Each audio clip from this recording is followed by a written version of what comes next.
કોઈ ભૂલી જાય તો ગભરાશો નહીં. જ્યારે તમારું કામ પડશે એ જ શોધી કાઢશે. તમે બસ વહેતા પાણીની જેમ વહેતા જાઓ, કચરો આપમેળે કિનારે થતો જશે. નસીબનું ક્યારેય કોઈ છૂટવી શકતું નથી, અને છૂટવી જાય એ ક્યારેય નસીબમાં હોતું નથી. જ્યારે કોઈ હાથ અને સાથ બંને છોડી દે ત્યારે કુદરત કોઈ આંગળી પકડનાર મોકલી જ દે છે. કદાચ આનું નામ જ જિંદગી છે. એવી વ્યક્તિને ક્યારેય પરાજિત ન કરી શકાય જેની પાસે શક્તિ અને સહન શક્તિ બંને હોય. જેણે પોતાનો સમય ખરાબ જોયો છે ને સાહેબ, એ વ્યક્તિ બીજાનું કોઈ દિવસ ખરાબ નહીં કરે. વિધાતાએ લખેલા લેખ અને મા બાપે આપેલા સંસ્કાર ક્યારેય ખોટા નથી હોતા. જ્યારે સમય ન્યાય કરે ત્યારે સાક્ષીની જરૂર નથી પડતી. વ્યક્તિમાં સુંદરતાની ખોટ હોય તો સારા સ્વભાવથી પૂરી શકાય છે, પરંતુ સારા સ્વભાવની ખોટ કદી સુંદરતાથી પૂરી શકાતી નથી. શોધવા જ હોય તો તમારી ચિંતા કરવાવાળાને શોધજો, ઉપયોગ કરવાવાળા તો તમને શોધી જ લેશે. લક્ષ્ય પ્રાપ્તિ માટે એક ડગલું આગળ ભરો, બીજું પરમાત્મા ભરાવશે.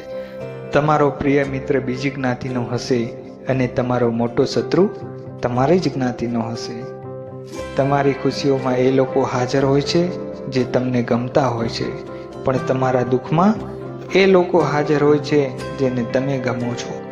રોજ પ્રભુ પાસે એટલું માંગો કે હે પ્રભુ, આ જગતમાં મારું એટલું ધ્યાન રાખજે કે આ બે હાથ તારા સિવાય બીજે ક્યાંય ના જોડવા પડે. પોતાના માટે નહીં તો એ લોકો માટે સફળ થાવ જે લોકો તમને નિષ્ફળ જોવા માંગે છે.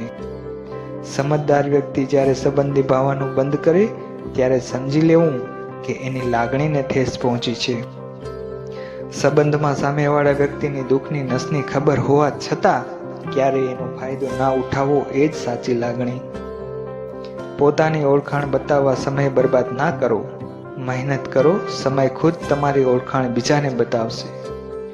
માણસાઈનું એક પગથિયું ચડાતું નથી સાહેબ, આ માણસો માનતા રાખે છે ડુંગર ચડવાનું. માફ કરતા શીખો સાહેબ. વેર વાળવાનો આનંદ એકાદ બે દિવસ ટકશે, પણ માફ કરી દીધાનો આનંદ જીવનભર ટકશે. વ્યક્તિને સમજવાની કોશિશ કરો, બાકી ઝઘડા તો દરેક સંબંધોમાં થાય જ છે. ઢગલો પુસ્તકો વાંચીને બે લીટી પણ નથી લખી શકાતી, પણ એક કડવો અનુભવ તમને આખું પુસ્તક લખાવી શકે છે. ભૂલ કરી હોય તો કબૂલી લેવું, કારણ કે ભૂલને ગમે એટલી ફેરવો એ સત્ય સામે નહીં ટકી શકે. હસતા શીખો, રડતા તો સમય શીખવાડી દેશે. વાતો તો બધી સાચી જ હોય છે, બસ કોઈને સમજવામાં તો કોઈને સાંભળવામાં ભૂલ થાય છે. જે સાંભળ્યું છે એને માની લેવાની ઉતાવળ ક્યારેય ન કરવી, કારણ કે સત્ય કરતાં જૂઠ હંમેશા જલ્દી ફેલાય છે. તમારી કિંમત ત્યારે જ થશે જ્યારે તમારી જરૂર હશે, કારણ કે શિયાળામાં જે સૂરજની રાહ જોવાય છે એ જ સૂરજ ઉનાળામાં આકરો લાગે છે. જીવનમાં બે વસ્તુ વ્યક્તિને દુઃખી કરે છે, પહેલું જીદ અને બીજું અભિમાન. જીવનમાં બે વસ્તુ વ્યક્તિને સુખી કરે છે, પહેલું જતું કરવું અને બીજું સમાધાન.